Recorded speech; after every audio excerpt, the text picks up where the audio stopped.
Yuk, dukung UFIT TV dengan belanja di UFIT Store. www.ufitstore.com. Assalamualaikum warahmatullahi wabarakatuh.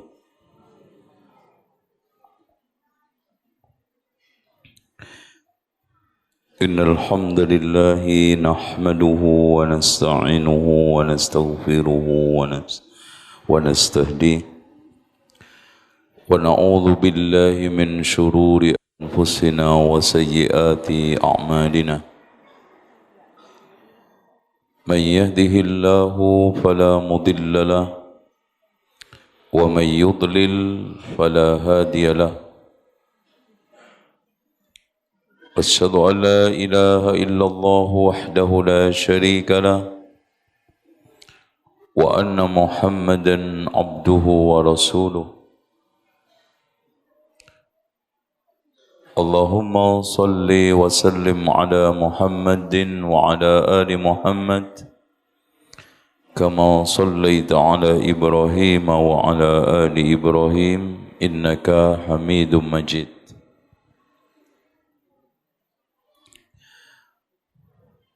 Terima kasih kepada seluruh kaum muslimin wabil khusus Ta'mir dan lebih khusus lagi kepada Ketua Majelis Ta'lim apa di sini Pak? Jamas Bah. Saya kira tadi jabatan di Pemda Pak. Ternyata saya pikir-pikir singkatan ternyata. Ya, Masjid Jami' Bantul. Dan yang tidak kalah pentingnya, saya juga sampaikan kepada perantara yang menghantarkan saya sampai di sini untuk duduk memberikan tausiah. Kali ini kita akan mengangkat tema rumah tangga. Tema yang sangat krusial, tema yang hampir kaum muslimin hadapi. Karena ternyata masalah rumah tangga itu selalu dinamis dan timbul tenggelam. Dan tidak ada satu rumah tangga pun yang tidak punya masalah. Siapa yang bilang katanya selama ini hidup nggak pernah punya masalah, itu bohong atau istrinya tiang masjid ini. Karena kalau nikah sama tiang masjid aman.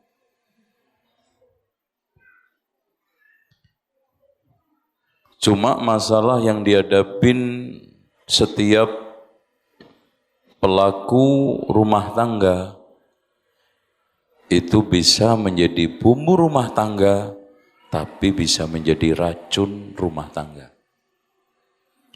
Tergantung cara mengelolanya. Cara mengelola, cara manajemen krisis. Jadi manajemen krisis itu bukan hanya dibutuhkan oleh perusahaan, oleh sekolah, bahkan rumah tangga lebih butuh. Saya kasih contoh yang sering tenggelam. Masalah bagi-bagi peran untuk ngurusin anak. Entah sekolahnya sampai urusan pipisnya. Yang sering absen itu laki-laki. Giliran anaknya sukses, mah anak kita ini memang hebat. Giliran pipis, anakmu itu. Anakmu. Anakmu iku pipis suruh sono. Lah. Itu. Lah bapaknya kemana? Ya turu. Itu. Oleh karena itu, peran ayah, peran ibu harus hadir secara simultan. Nah, ayah kadang-kadang ngaku menjadi ayah hanya sekedar punya anak. Ini tidak ubahnya seperti orang baru memegang bola, ngaku pemain bola.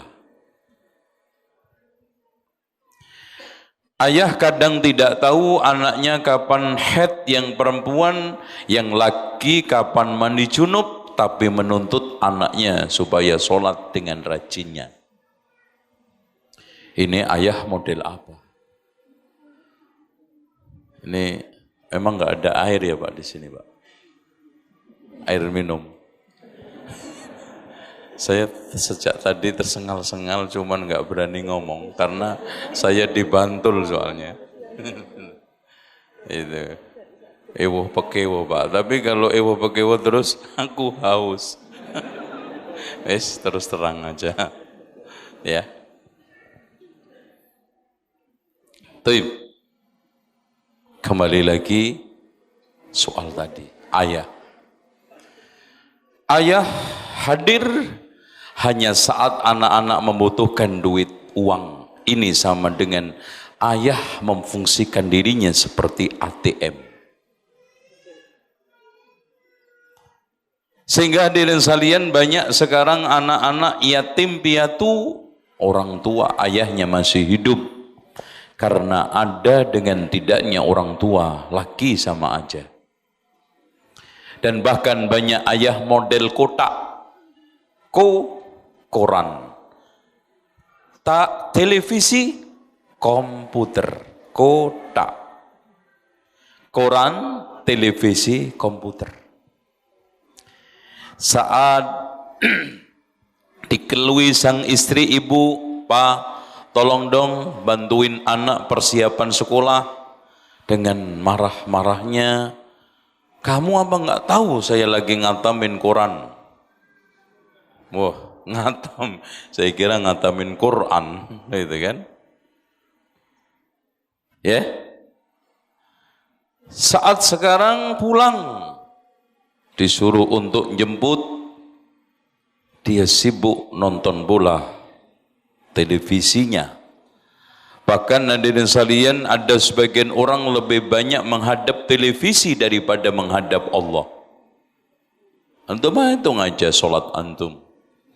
Sekali waktu 10 menit, kali 5, 50 menit. Coba nongkrong di depan TV berapa menit?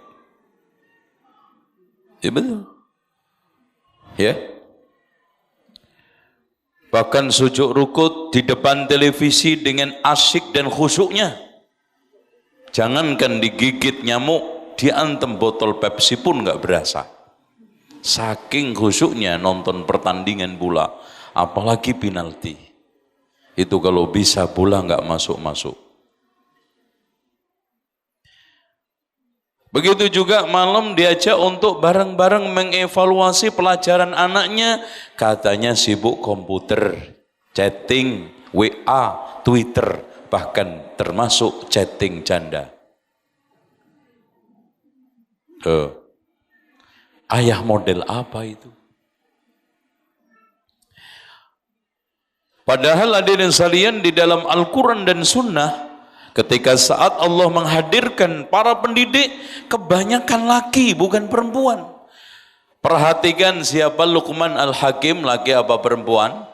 Yakub alaihissalam, dan mereka-mereka yang diacungin jempol oleh Rasulullah sukses di dalam mendidik, rata-rata laki-laki bukan perempuan. Dan bahkan tolong diperhatikan, kata Umar, kalau sekarang anak durhaka, tentunya harus ada ayah yang durhaka. Dan ayah yang durhaka bukan dikutuk anaknya jadi ikan pari, tapi ayah yang tidak menunaikan hak pengasuhan anaknya. Sementara Imam Ibnu Qayyim mengatakan rusaknya anak difaktorin banyak oleh bapaknya bukan emaknya. Dan perhatikan Pak, nasab anak bukan dikasihkan ke ibu tapi ke enak aja bapaknya ungkang-ungkang giliran gede ambil nasab bin Ibrahim. Yang susah siapa? Antar jemput ke sekolah emaknya, jagain evaluasi pelajaran emaknya, sampai daftarin ke TPA itu ada bapak yang model main nitip tetangga. Pak, titip Pak, anak saya daftarin. Lo mau kemana? Mancing. Enak aja lo. Nitip itu bayarnya nggak lengkap lagi Pak, nggak lengkap nitip. Udah gitu nanti keluar minta jadi ulama. Ulama apa? Itu. Ini. Oleh karena itu hadirin sekalian, peran dan juga kita membagi tugas-tugas pendidikan pengasuhan anak itu wajib. Dan Bapak Ibu sekalian yang dipanggil oleh Allah, ya ayyuhalladzina amanu qu anfusakum wa ahlikum nara, siapa? Ayah, bapak. Nah, kita kembali lagi ke masalah rumah tangga. Masalah rumah tangga ada yang kecil, ada yang sedang, ada yang besar. Dan pihaknya ada yang bisa menyelesaikan, ada yang selesai diketok palu KUA pengadilan. Alias apa? Cerai. Padahal hadirin sekalian, cerai itu pahit. Makanya di antara sekian ulama mensahihkan hadis, abghadul halali ilallahi indallahi at-talaq, barang halal yang paling dibenci Allah adalah talak. Ada sebagian ulama di samping sanad mencacat matan.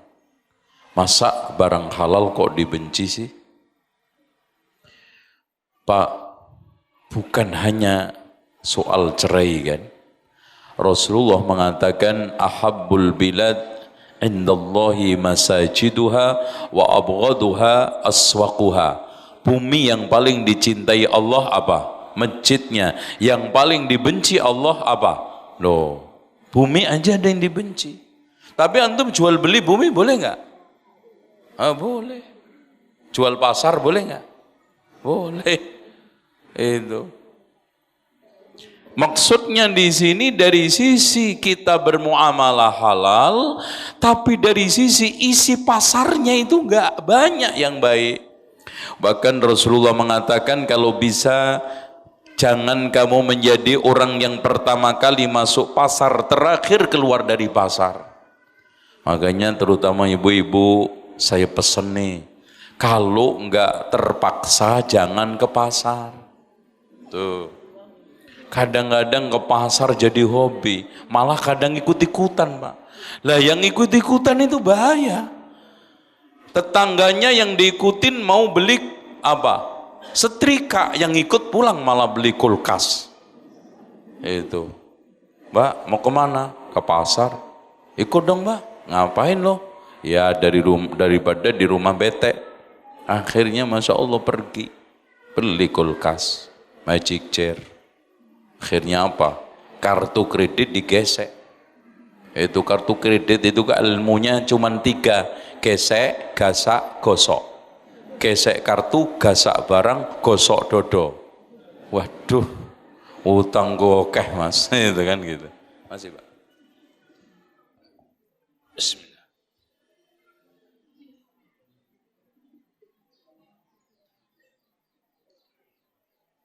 Kayaknya kok bau Pak, jangan-jangan ada arseniknya.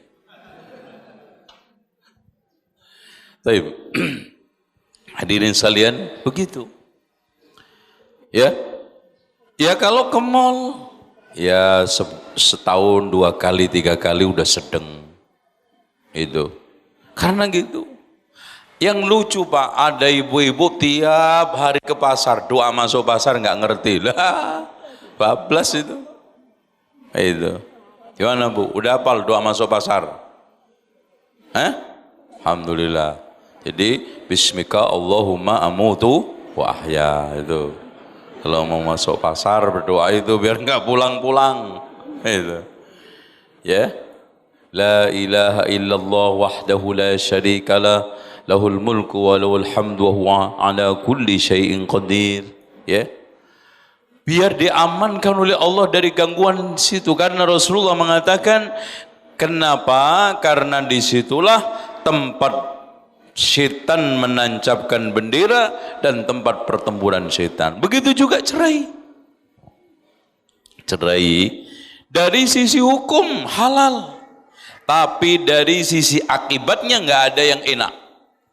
Coba bayangkan Pak, setelah cerai 10 tahun, 12 tahun, hartanya dibagi-bagi, bahkan ada yang digonogini.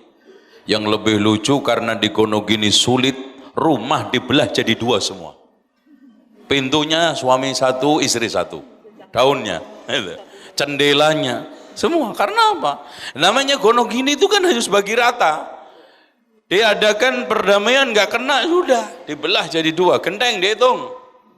500 sudah, suami 250, ya, istri 250, itu pecah kabeh, itu.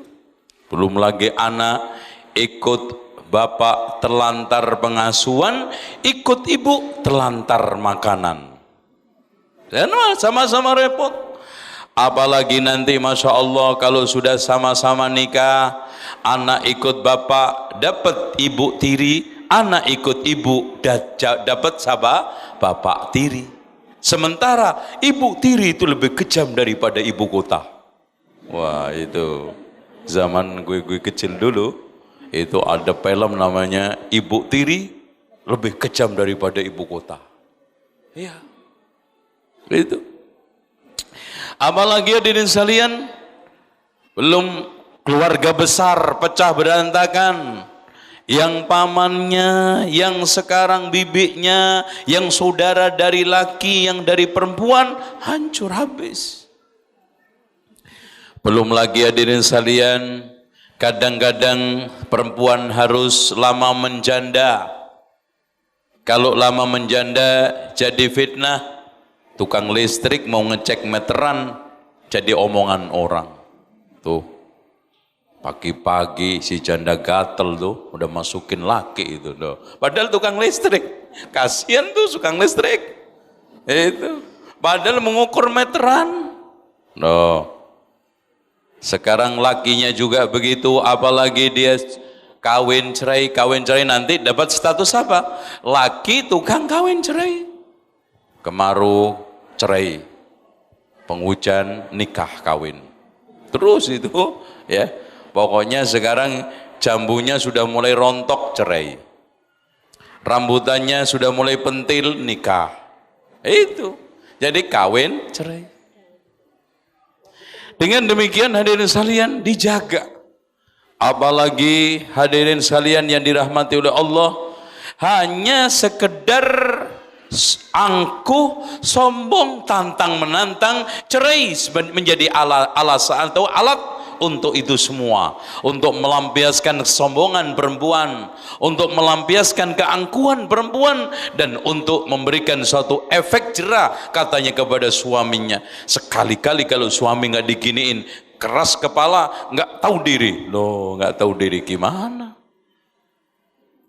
Sementara ibu-ibu, Rasulullah mengatakan al-mukhtali'atu hunnal munafiqat, perempuan tungkang cerai itu munafik. Ya, nuntut cerai maksudnya.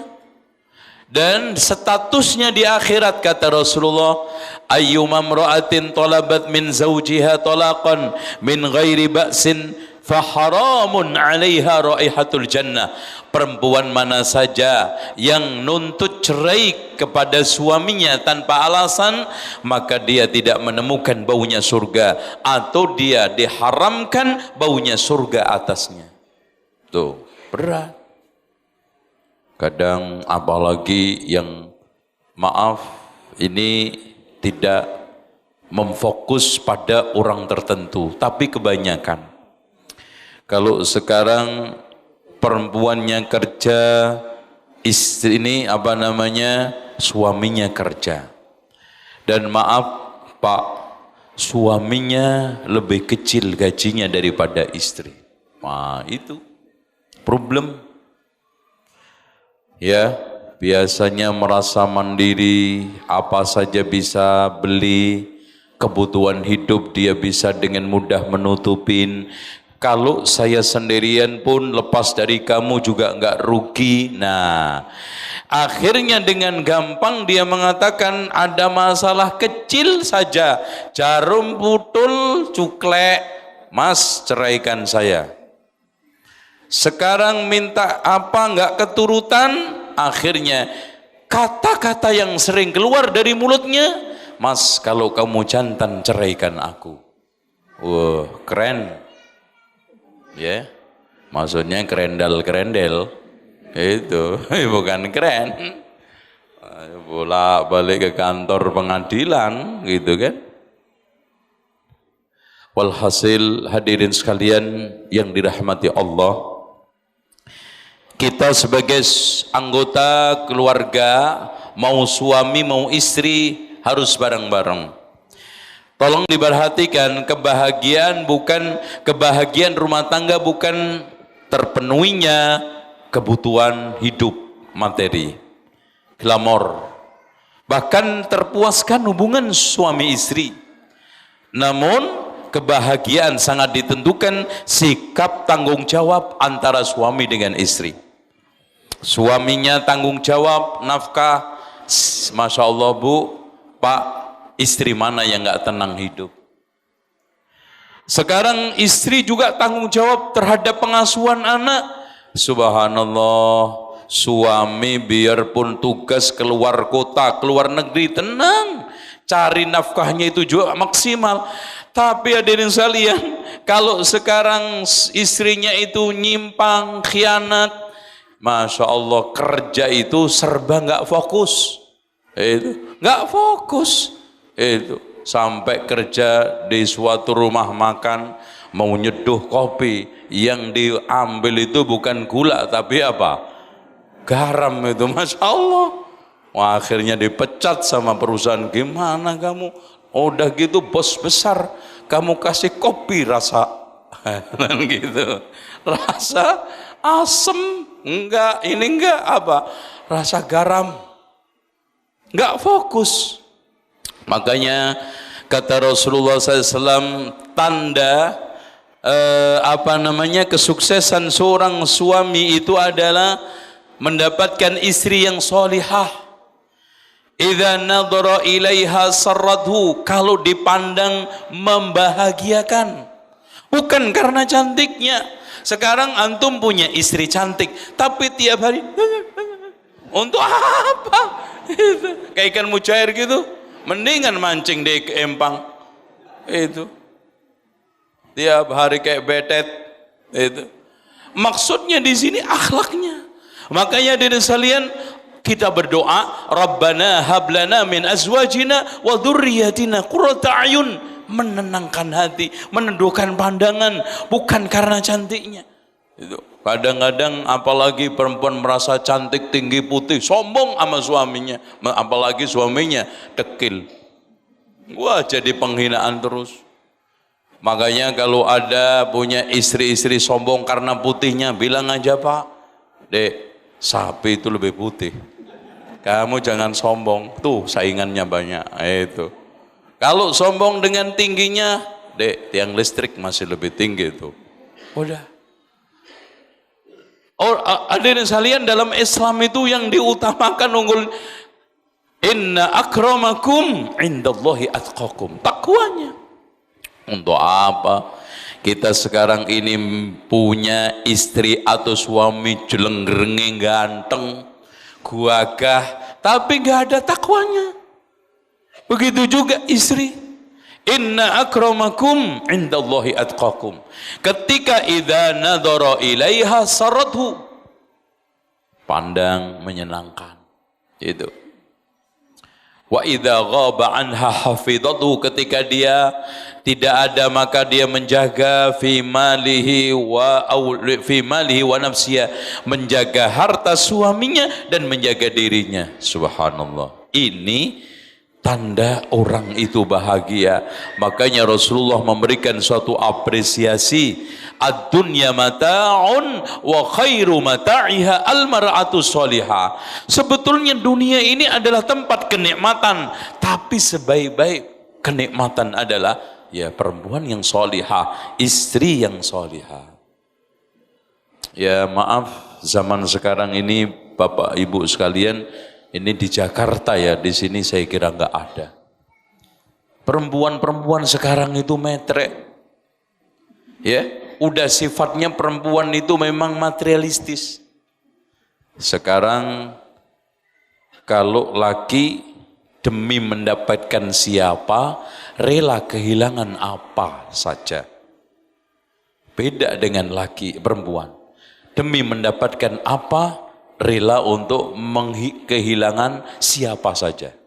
Termasuk suami. Tuh, di sini nggak ada insya Allah. Di sono ada. Tuh. Makanya hadirin sekalian, Masya Allah, kenapa di surga itu yang sering disebut bidadari, nggak ada bidadara. Walaupun sama-sama dapat pasangan. Kenapa? Karena Allah memberikan dorongan motivasi. Coba aja lihat bapak-bapak, kalau nikmat surga itu yang sering disebutin kan sungai. Karena memang yang paling menarik buat orang Arab itu sungai. Pertama, walaupun nikmat-nikmat yang lainnya itu ya banyak, cuman selalu diungkapkan sungai. Begitu juga karena watak laki lebih condong kepada siapa yang aku miliki, bukan apa.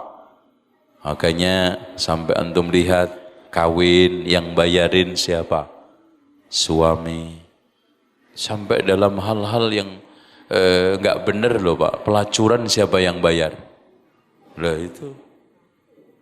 Kalau perempuan dimotivasi oleh Allah, tusuk kondenya perempuan di surga itu khairun minad dunya wa ma fiha. Masya Allah. Tuh, itu belum tasnya. Itu baru tusuk konde. Itu. Wah, kalau tasnya mah Gucci itu kanibal itu. Pokoknya di sana kasih fasilitas. Nah, Allah Subhanahu wa taala memberikan apresiasi ya. Orang di dalam surga ini yatufu alaihim wildanum mukhalladun bi akwabin wa abarika wa ka'sim min ma'in la yusaddauna anha wa la yunzifun wa fakihatin mimma yatakhayyarun wa lahmi tayrin mimma yashtahun wa hurun 'ainun ka amsalil lu'lu'il maknun. Wa hurul 'ain ka amsalil lu'lu'il maknun. Itu siapa? Laki. Inna lil muttaqina mafaza hadaika wa a'naba wa kawa'iba atraba. Apa artinya wa kawa'iba atraba? Antum pernah baca enggak Quran? Artinya apa artinya wa kawa'iba atraba? Perempuan yang padat sintel bahenol. Loh itu. Itu arti yang sahih. Masya Allah. Dan enggak pernah mengenal layu loyo. Itu kalau di sini layu loyo remek. Nah, antum korbanin surga yang seperti ini dengan kadang-kadang Masya Allah ada sebagian laki kegoda bencong. Astagfirullah. Ini surganya gimana cara memahaminya? Apalagi kata Allah, Inna ashabal jannatil yawma fi syunin fakihun هم وأزواجهم في ظلال على الأرائك متكئون. Masya Allah. Hum wa azwajuhum fi dhilalin 'alal araiki muttaqiun. Di bawah pohon-pohon yang rindang bertelekan. Nanti di sana itu Pak, nggak ada kerja lagi, apalagi lembur. Masuk angin nggak ada, banjir hujan nggak ada. Hari-harinya suami istri pacaran, bertelek-telekan. Sini pindah, dan nggak kenal bosan. Dan buah-buahannya di tamannya kata Allah apa? Qutufuha daniyah, kulu washrabu hani'an bima aslaftum fil ayyamil khaliyah. Loh, nyampe nggak pemahaman seperti ini? Kalau nyampe insya Allah nggak bakal tergoda oleh tadi pelacur, tidak tergoda oleh bencong, tidak tergoda oleh godaan-godaan syaitania. Maaf, ini selingan. Godaan rumah tangga yang paling berat zaman sekarang selingkuh. Nah, nih kita bahas selingkuh. Selingan indah, rumah tangga rapuh. Selingkuh itu singkatan dari saya. Nggak tahu cocok enggak. Kalau enggak ya dicocok-cocokin namanya aja. Cok gali cok, digali-gali, mudah-mudahan cocok. Nah, selingkuh. Selingan indah. Wah, Masya Allah Pak, ada. Kemarin itu konsultasi. Selingkuhnya itu hotel termahal di Bandung. Mana istrinya dikontrakin gitu. Subhanallah. Indah mah indah. Istri anaknya terlantar. Masya Allah, foto-fotoan. Itu padahal Masya Allah. Pernah ada yang selingkuh itu, dia umur 47. Selingkuhannya perempuan umur 59. Anak panggil itu Pak. Sampai nunggu lihat apanya. Itu. Lihat langit apa? Lewat langit antum cantiknya. Itu. Ternyata dipelet, kena jaran goyang itu udah. Kalau enggak Gendam Asmoro atau Dewi Lanjar. Oh itu. Wah itu untuk pelet-pelet zaman sekarang yang paling cospleng itu ya Dewi Lanjar, Gendam Asmoro, Jaran Goyang, Semar Mesem, dan kalau laki-lakinya pakai krim Yusufa. Oh, itu lihat umur 52 seakan-akan 25. Oh itu. Jadi spontan berubah menjadi ganteng pada waktu dilihat dari angkasa. Iya, keliru aja ngelihatnya. Ya memang hipnotis itu bikin orang dihayalkan Kak. Masya Allah pernah ada orang yang pengaruh hipnotisnya itu hilang. Dikenalin lagi sama lakinya itu sampai nggak kenal. Siapa dia? Ngaku-ngaku pacar gue. Hitam letak gitu. Padahal kemarin tuh gila-gila Pak. Karena apa? Dihayalkan oleh hipnotisnya itu wis koyo Janoko itu loh Pak. Itu ganteng nggak ada bandingnya. Itu matanya yang dirubah, bukan mukanya yang berubah. Nek mukanya siku itu letek itu.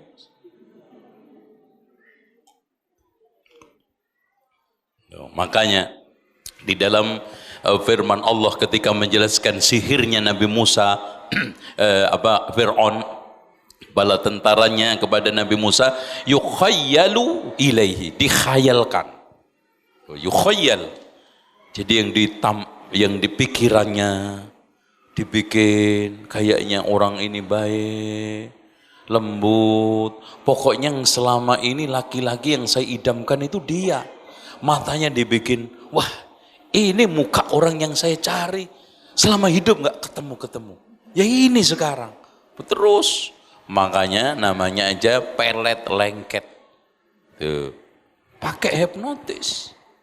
Loh sekarang hipnotis itu bisa dikirimkan lewat foto, diupload lewat Twitter, Instagram, Facebook, lewat WA. Itu bisa. Itu dikirimkan ke dukun dulu, fotonya kemudian diewes-ewes, bacain mantra, Itu mantra itu tergantung kesepakatan si dukun sama itu jinnya. Mantra itu apa aja bacaannya, kadang-kadang ada yang kul kudu kadal kesit, ya pasti itu mantra kul kudu kadal kesit. Ada lagi mantra untuk nunggu burung, kuntul biru balangan watu maburro. Nah itu untuk menjaga supaya padi kita nggak dimakan burung. Ya, dan itu pasti kalau antum amalkan nggak dimakan. Iya, antum amalkan aja. Kuntul biru balangan watu maburro. Iya, kalau antum amalkan, masya Allah, ini mantra paling bagus. Ya, burung pasti terbang. Itu. Ada mantra kulhu sungsang. Itu. Nah semua hadirin sekalian ini bisa terjadi, makanya ibu-ibu saya sarankan nih, kalau mau denger gue nih, tolong kalau buang rambut jangan sembarangan, karena orang melet itu sampean apa ya? Orang hipnotis itu bisa pakai rambut. Rasul aja dulu disihir pakai apa? Rambutnya kan diambil dari salah satu pembantunya Yahudi dari sisirnya. Yang kedua, katok dalam maaf sama BH, hati-hati. Itu paling bagus untuk hipnotis.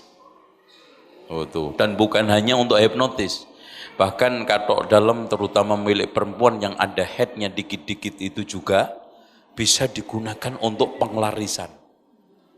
Tuh, dimasukin sayur jadi sedep. Nah itu, ya. Iya, sedep. Bakso, mie ayam itu. Bahkan ada yang setiap masak sayur diopiok-opiok, kupiuk, candolin gitu. Itu ada.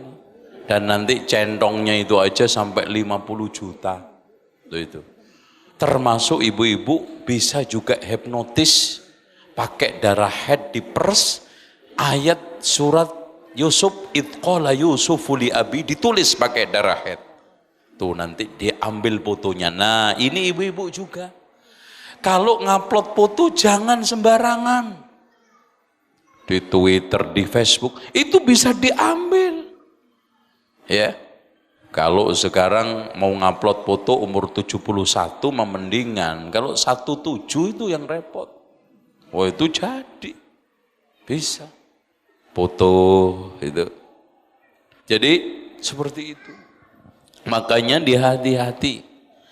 Apalagi zaman sekarang Bapak Ibu sekalian nggak peduli mau laki ngejar perempuan, mau perempuan ngejar laki, semuanya pakai cara seperti itu. Dan sihir yang paling banyak adalah sihir ini. Sejak zaman munculnya sihir. Makanya ketika Allah menjelaskan sihir di dalam surat Al-Baqarah, ya, sihir apa yang ditonjolkan oleh Allah? Sihir pelet. Itu. Nah, selingkuh hadirin sekalian yang dirahmati Allah. Kalau zaman dahulu Pak Bu, ya, mungkin ibu-ibu yang umur 60 dulu pacarannya kan pakai layang-layang. Wah, itu nunggu angin dulu. Jadi untuk janjian itu aja butuh waktu 2 minggu. Wong anginnya itu ke sana terus padahal rumahnya di sono. Baru, nah ini tepat. Nah baru ngulur layangannya kasih surat. Tuh. Nanti pura-pura dijatuhin. Nah gitu. Ternyata jatuh sebelahnya. Tuh. Nah, itu. Ya itu. Kena nenek deh. Sekarang Bu maaf Pak. Untuk selingkuh tidak harus 7 hari. 10 detik. Bisa selingkuh sampai Amerika. Sendirian moco. Itu. Ketawa sendiri, senyum sendiri, manyun sendiri, kayak orang gendeng. Iya. Ploceng, udah nyampe Australia. Seng nyampe Saudi. Seng nyampe 7 detik. Gak usah menitan. Masya Allah. Dan rata-rata menurut pengalaman, menurut pengaduan, curhat, 90% perselingkuhan lewat nih. Dan rata-ratanya Pak, teman sekolah ketemu di dunia maya. Udah gitu kedua-duanya lagi kena masalah. Udah deh, jadi anak jamin. Itu api ketemu bensin, saya jamin jadi. Halo Keti. Keti lagi, emang gue boneka apa lo? Ada, Masya Allah, kamu dulu kelas berapa? Ini, 2A, IPA ya? Udah, udah, setan datang. Makanya hadirin sekalian, Masya Allah, disebutkan dalam hadis Rasulullah SAW, Inna iblisa yadha arsahu 'alal ma'. Sesungguhnya iblis meletakkan singgasananya di atas air. Fayabussu sarayahu min huna, menebarkan bala tentaranya dari sana. Fa aqrabuhum minhu manzilatan a'damuhum fitnatan. Masya Allah. Sesungguhnya iblis meletakkan singgasananya di atas air dan menebarkan mengomando bala tentaranya dari sana, dan bala tentara yang paling dekat dengan iblis yang paling besar fitnahnya datang mengatakan, iblis, saya telah bikin mereka murtad. Nggak ada apa-apanya kamu, sebentar lagi mereka masuk Islam lagi. Dicemenin sama itu iblis. Sampai lapor ini, akhirnya wahai iblis, tidaklah saya meninggalkan suami istri telah bercerai. Akhirnya Pak dirangkul, dikatakan ni'ma anta, sebaik-baik pasukan adalah kamu loh. Ternyata yang diberikan apresiasi bagus iblis adalah cerai. Kenapa? Karena memang Pak, orang murtad kemungkinan besar kalau kita deketin bisa masuk Islam. Kalau ini sulit kalau sudah putus. Apalagi saling jelek-jelekin, saling balas dendam, sakit hati. Apalagi pemicunya tadi selingkuh. Wah udah. Coba bayangkan cerita kisah nyata. Istri bekerja untuk menutupi kebutuhan karena suaminya PHK. Kemudian suaminya hanya freelance. Sang istri harus banting tulang, peras keringat untuk memenuhi kebutuhan rumah tangga. Walhasil tetangga sudah mulai cerita aneh-aneh, katanya suaminya sudah main perempuan, tapi nggak percaya. Yang lebih membuat panas telinga, tetangganya cerita katanya kadang-kadang dibawa ke rumah Mbak, kalau Mbak lagi kerja. Tapi dia tetap membela suaminya, menutupinya, dan gak mungkin. Walhasil hadirin sekalian, suatu ketika dia mencoba untuk membuktikan. Karena penasaran, berangkat kerja, diusahakan balik lagi. Ternyata ketemu suaminya dalam kondisi yang sangat dimurka oleh Allah, menyesakkan dada si istrinya. Yang begitu susah payah menutupi ekonominya, yang susah payah mengorbankan waktunya, tenaganya, pikirannya supaya terpenuhi kebutuhan rumah tangganya. Ternyata sang istri yang begitu baik dibalas suami yang Masya Allah. Coba bayangkan Pak, apa enggak remuk redam? Apa enggak betul-betul gigit? Apa? Ya kalau gigit jari masih mendingan. Wah itu. Akhirnya mau mencerai, anak sudah 5. Enggak cerai, ya Allah, enggak tahan. Konsultasi ke sana sini, adanya cuma nangis. Ya, karena dia dihadapkan suatu perkara yang sangat dilema. Ketika saat itu saya ketika dikonsultasiin belum cerai, enggak tahu. Coba seperti itu. Oleh karena itu hadirin sekalian, di dalam survei yang dilakukan oleh Dr. Boyke tahun 2005, perceraian yang diakibatkan perselingkuhan jumlahnya 13.779. Sementara perceraian yang diakibatkan poligami cuma 879. Banyakan mana, Pak? Selingkuh. Sementara kadang-kadang lucu di negara kita, yang nikah normal dimusuhin, sementara selingkuh diaplaus, diapresiasi. Mendingan mana, Bu? Suami selingkuh sama nikah lagi? Ya enggak dua-duanya, ya itu mah bukan pilihan dong. Itu. Ya daripada makan hati, mendingan makan makan jantung. Itu lama-lama jantungan. Itu. Hadirin sekalian yang dirahmati oleh Allah Subhanahu wa taala, itulah problem. Nah, pemicu-pemicu problema rumah tangga selain selingkuh masih banyak. Ya, adapun cara untuk menghindari perselingkuhan, satu, hindari obrolan mesra baik langsung telepon atau chatting dengan lawan jenis yang tidak halal. Kemudian yang kedua, hindari pandangan yang haram. Kemudian yang ketiga, hindari khalwah dan ikhtilat. Kemudian yang keempat, hindari jabat tangan dengan seseorang yang bukan mahramnya. Dan kelima, hindarin pergi tanpa mahram. Pak, ada sebagian perempuan yang kadang-kadang meremehkan kemuliaan yang telah diberikan oleh Islam. Dengan gampangnya, saya akan aman. Aman maksud Mbak apa? Aman kalau sekarang maksudnya tidak ada perang memang betul, tapi aman dari fitnah, aman dari gangguan, minimal Anda merasa aman. Tapi orang yang kanan kirinya penasaran, tergoda oleh setan, bisa saja terjadi apa yang tidak diinginkan oleh Allah dan Rasulnya. Apa yang dimurka oleh Allah dan Rasulnya bisa terjadi. Hatta sekarang suaminya nganterin sampai bandara, nanti di bandara kedatangan juga dijemput. Siapa yang bisa jamin di pesawat ini penumpang macam-macam?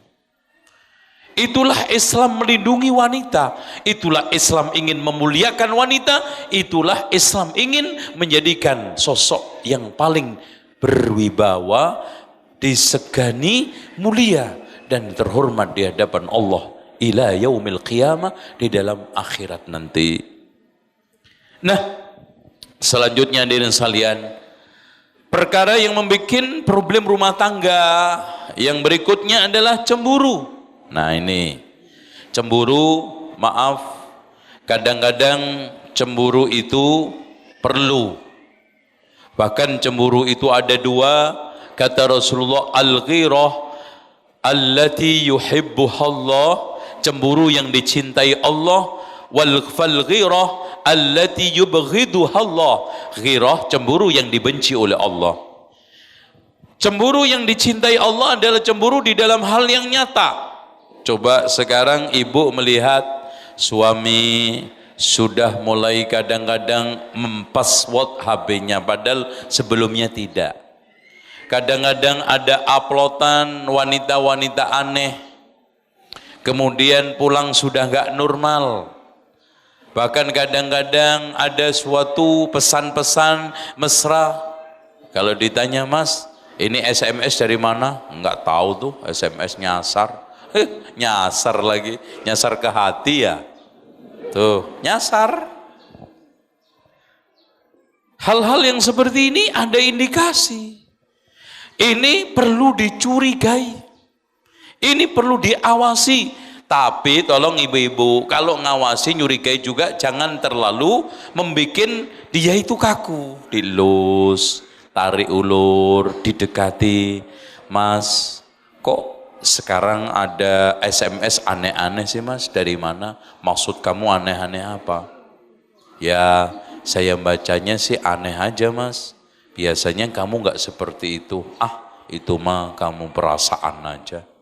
Tuh, dialog terus gitu kan. Nanti lama-lama juga namanya laki-laki ketahuan kok belangnya. Walaupun hidungnya nggak ada. Itu kan hidung belang, itu kan. ketahuan. Contoh aja saya juga sering ngajarin ibu-ibu kalau suaminya mau nikah lagi itu jangan dikerasi, ditarik ulur aja. Mas betul mau nikah, ya nggak apa-apa sih mas mau nikah lagi, yang penting kamu siap aja saya mati. Nah itu kan enak ngomong gitu kan, wah itu laki-laki duduk gitu. Terus gini mas, kalau mau nikah itu masya Allah mas sunnah Rasul. Loh itu kan seneng masya Allah. Istri saya udah paham sunnah Rasul. Yang penting paham dulu. Itu kan soal setuju nomor sekian. Yang penting paham. Tapi gini mas, kamu udah mikir kalau nanti nggak adil dikumpulkan di hari kiamat cengkrong. Nah itu mati separuh. Hati-hati loh mas, bahaya loh kan. Jadi mikir laki-laki, tapi kalau laki nanti malah nggak normal memikirnya, ya malah tidak normal. Kadang-kadang hadirin sekalian, kita bahasa persuasif, bahasa tenang itu lebih mengena.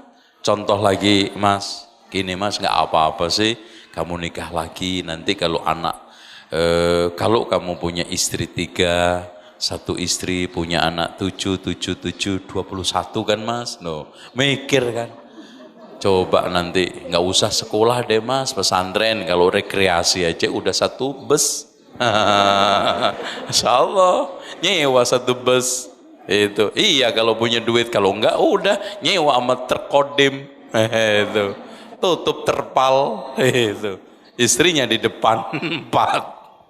Lucu. Nah seperti itu, nggak usah tegang.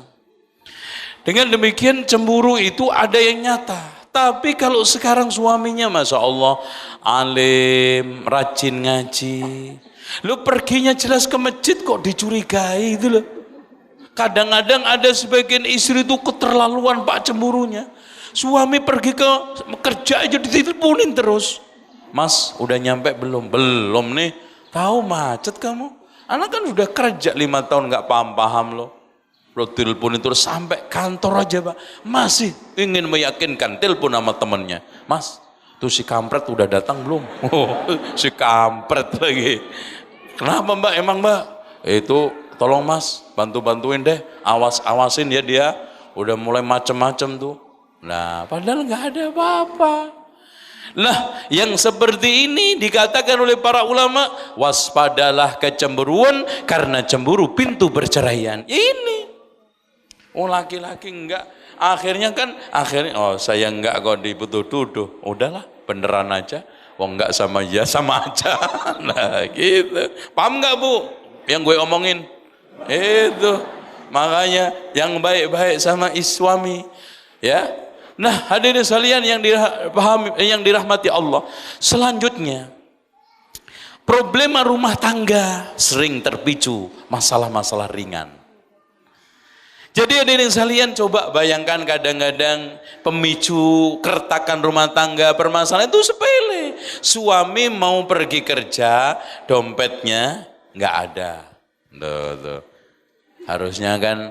Makanya saya sarankan ibu-ibu kalau suaminya mau kerja 10-15 menit hentikan semua aktivitas, mengheningkan cipta, itu kan gitu.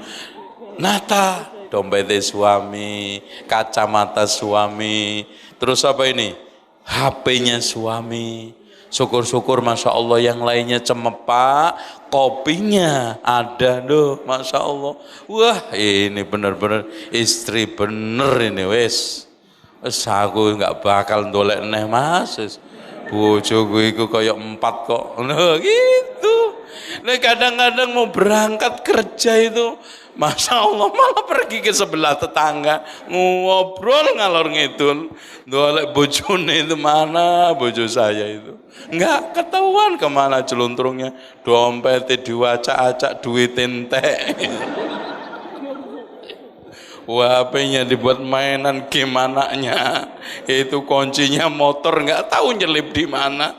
Wah itu ya baru teng itu, mendingan kamu no minggat toh, nah, gitu. Apa lo kesini nyepeti motorku sampean? Udah, balik sono ke rumah kamu, gitu dah. Udah gitu pulang, masya Allah, subhanallah. Pulang juga gitu, tampilannya subhanallah. Jidatnya bau PPO, gitu. Tangannya dicium remason kanan kiri. Ya Allah, udah kadang itu jilbabe kanan kiri kena umbel itu kan.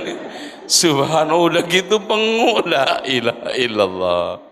Udah ya Allah, mau apa? Jadi ini bojo iki wong ilang apa nitip urip gitu. Nah seperti itu. Ini ada problem. Contoh aja di dalam menyelesaikan masalah. Kadang-kadang masalah kecil. Contoh pembicaraan suami istri kecil-kecil itu kan di rumah itu pasti ada aja.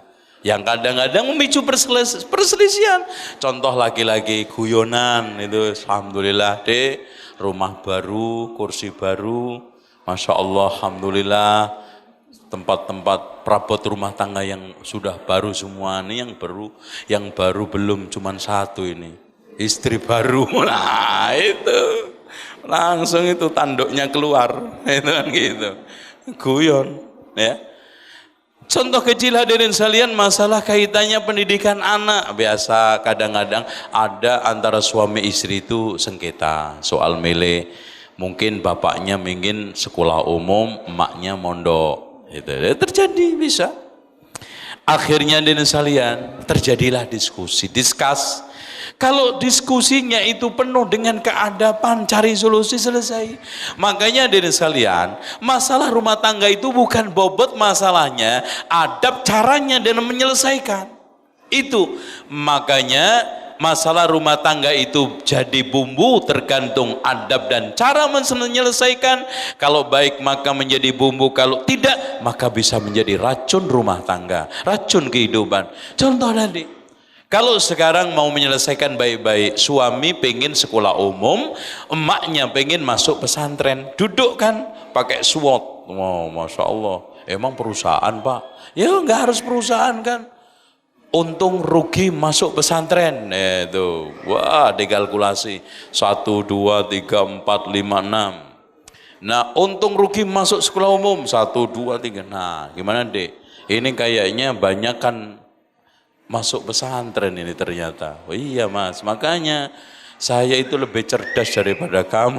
Nah itu, nah kan enak sambil nyantai gitu, nggak otot-ototan gini. Pokoknya bapaknya karena mentang-mentang ngeluarin duit yang bayar. Gini aja dek, kalau anak ini dipaksain masuk pesantren, gudikan. Nah, saya nggak tanggung jawab, cari uang sendiri. Loh kok gitu sih mas? Jangan gitu dong. Wah akhirnya nyerang macam-macam. Habis kamu diarahkan nggak bisa. Emang anak kamu mau goblok nanti kayak mbahnya. Loh mbahnya kena lagi. Itu kalau masuk pesantren goblok kayak mbahnya kan gitu.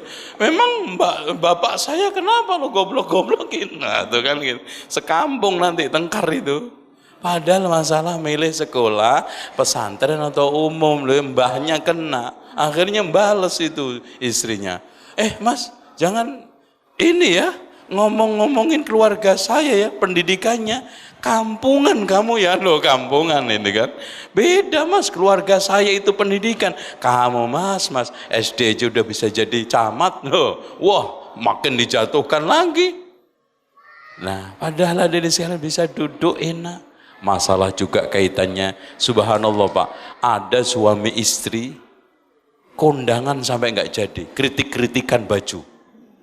Iya, padahal kemarin itu belinya gimana sih? Kalau beli bareng, umpamanya kalau beli baju nggak usah mahal-mahal bu, ke Sogo itu, ya bagus. Yang diskon 70% itu kan murah. Nah belinya menjelang akhir tahun itu jadi teknik untuk belanja mahal tapi murah itu cari diskonan menjelang Desember. Nah itu udah cari diskon yang paling mepet 70%. Nah itu udah kan barang belinya. Nih mas kalau saya pakai baju ini cocok enggak? Enak. Kadang-kadang egois, bahkan hadirin sekalian, ibu-ibu terutama untuk menjaga keharmonisan rumah tangga, sesekali untuk menyenangkan suami, beli pakaian, warna, pilihan model, minta konsultasi sama suami. Bahkan kalau saya cocok, suami nggak cocok, lebih mendingan kita korbankan kita demi untuk suami. Masya Allah. Daripada nanti kondangan kritik-kritikan, loh kamu ini udah gelap pakai pakaian coklat, udah kayak apa lagi kamu, udah malu-maluin aja. Udah akhirnya apa, istrinya balas, lah kamu udah gendut glowor kan gitu. Udah jalan sambil kondangan udah balik. Kenapa? Kesel itu, kamu kritik terus itu. Padahal ada di sini tinggal kita itu datang ke pasar nyesuaikan. Masya Allah deh, kalau kamu pakai pakaian ini, Masya Allah bagus ini. Nah ini mas cocok mas warnanya. Lah kan enak, pulang jreng gitu loh. Gampang. Nah masalah-masalah yang kaitannya dengan tolong diperhatikan ibu-ibu. Laki-laki itu paling pantang diomongin, dikritik. Tapi yang tidak bisa ditolerir oleh suami rata-rata 3. Makanya jangan suka ngomongin 3 ini. Doh itu. Kalau mau awet, kalau mau bubar, ngomongin aja 3 ini. Iya, pasti cosplak. Yang pertama, jangan suka menghina profesi suami. Jangan ngomongin, menghina, mas kerja model kayak begitu dapat apa, mau makan apa, udah. Yang kedua, jangan menghina keluarga suami. Kadang-kadang ada sebagian istri itu tukang memfitnah keluarga suami, ketemu padahal nggak ngapa-ngapain, mas masya Allah mas, sambil kadang-kadang mengeluarkan air mata buaya. Itu mas, adik kamu mas keterlaluan mas. Masa ketemu mas, saya itu didiemin, ya, malah saya disinisin. Pokoknya mas, kalau dia itu adik saya udah anak gampar mas. No, akhirnya suaminya terpancing, padahal nggak ngapa-ngapain. Kadang memfitnah mertuanya, ibunya dikatain ini, bapaknya diomongin ini. Masya Allah, itu loh. Hal seperti ini saya katakan tidak akan bakal awet. Lihat aja umurnya. Yang ketiga, jangan suka membongkar privasi suami. Nah, siapa perempuan, jangankan 3, salah satunya suka itu, nggak bakal awet rumah tangganya. Nah, dijaga. Selanjutnya hadirin sekalian, hal-hal yang perlu juga diwaspadai supaya rumah tangga kita itu awet. Nah, ini hal-hal yang perlu diperhatikan oleh ibu-ibu terutama. Bersikap acuh, lancang dan kasar terhadap suami. Tuh. Kadang-kadang acuh, suami minta bantuan diacuin, lagi sakit minta keroan, enggak dibantu keroannya, bahkan hanya minta dibikinin kopi aja. Wah, udah enggak dibikinin, ngomel-ngomel. Mas, kamu kan udah gede, bikin kopi sendiri deh. Nggak bisa emang? Waduh, kan acuh. Suami sedang sakit, suami sedang sedih, mungkin orang tuanya atau kondisi kerjanya sedang menurun. Harusnya si istri ikut bersedih, ikut sekarang, Masya Allah, merasakan apa yang dirasakan oleh sang istri. Subhanallah. Atau kadang-kadang lancang, memberikan barang belum dapat izin sudah dilakukan, atau pingin kemana belum diizini sudah nyelonong. Ini menyebabkan masalah. Atau hadirin sekalian kasar terhadap suami. Suami kadang-kadang dikamu-kamuin, ditunjuk-tunjuk. Masya Allah. Ya bagaimana, pernah ada yang konsultasi bahkan sudah cerai yang menjelang ketiga. Setelah saya dengar terus, ternyata suaminya itu dianggap kayak patung, Pak. Ya, sekarang katanya dia ngadu. Gimana, Pak? Laki model dia, Pak. Belanja apa aja saya. Bangun rumah yang belanja saya. Sekarang ini anak semuanya saya, Bu. Ibu pernah nggak ngelatih suami? Gini bu caranya, ibu deal-dealan sama toko bangunan, nanti yang datang suami dilatih pelan-pelan bisa. Lah ibu sekarang, ibu anggap suaminya nggak bisa apa-apa. Karena sudah vonis itu sehingga nggak pernah diberikan kesempatan. Akhirnya suami serba takut. Apalagi ibu kayak seperti ini. Saya aja takut bu kalau jadi suami ibu. Oh, dia melotot ya. Udah diguyon-guyonin begitu kan. Akhirnya coba bayangkan suami itu nggak difungsikan. Masa Ustadz yang ganti genteng ya saya. Coba. Ya salahnya ibu ngapain mau naik-naik. Coba suaminya naik, ibu pegangin tangganya, diarahkan dari bawah. Ya, kalau ngelihat dia, Pak, saya itu nggak sabar kerjanya. Ya ibu yang kenapa nggak sabar? Pelan-pelan dong, jadinya kan nanti sabar. Kalau kurang sabar lagi, rubah aja suami namanya sabar. Itu. Nah itu bu, kadang-kadang Pak, masalahnya sebetulnya komunikasi. Ada merasa si istri ini hebat, suaminya kelentem, kurang bisa bergerak, tidak digerakkan. Itu aja, padahal kalau dia itu dibisakan, itu pelan-pelan bisa. Oke lah watak, tapi watak itu enggak terlalu jelek-jelek banget kalau diberdayakan. Ya. Dan hadirin sekalian, masing-masing itu orang ada kelebihan kelemahannya. Contoh aja perempuan yang pendiam ada kelebihannya, ada kekurangannya juga. Punya istri cerewet juga ada kelebihan kekurangannya. Kalau antum sekarang ta'aruf ditawarin, Mas, ini ada perempuan, Masya Allah bagus pendidikannya UGM S3. Wah, tapi ini cerewet banget. Nah ini ada S3 juga, pendiam, pilih mana? Kalau saya pilih yang nggak pendiam, yang nggak cerewet. Tapi kalau kepaksa, enakan cerewet. Cerewet itu kelebihannya, kalau ngerjain apa aja tuntas. Wah nyapu itu Pak, tapi ya begitu. Kelontang gitu jatuh. Itu, wah itu sing ngemuk, sing cangkir pecah kabeh. Ya tapi bersih. Tapi kalau yang pendiam itu juga gitu, ya Allah. Ada tamu udah 1,5 jam, diem aja. Dek, udah dibikinin kopi dek, belum Mas. Insya Allah. Ya Allah, ada Masya Allah. Onderdil pakaian dalam berantakan di ruang tamu, tenang gitu kan. Anaknya beler tenang gitu. Ya tenang banget. Tapi antum dari sisi hari-hariannya juga alhamdulillah nggak sepot jantung. Itu tenang. Ada apa-apa ya paling jawabnya sekali 2 kali. Tapi kalau antum siap dengan istri cerewet, udah ketika cerewet anggap aja radio. Nah, selesai. Radio lagi bunyi. Udah aman. Tapi kan Masya Allah tanggap. Biasanya perempuan cerewet itu tanggap. Sama anaknya, sama makanannya, sama ini rapi semua Masya Allah. Itu kelebihan kekurangannya. Jadi terserah antum pilih yang mana. Gitu.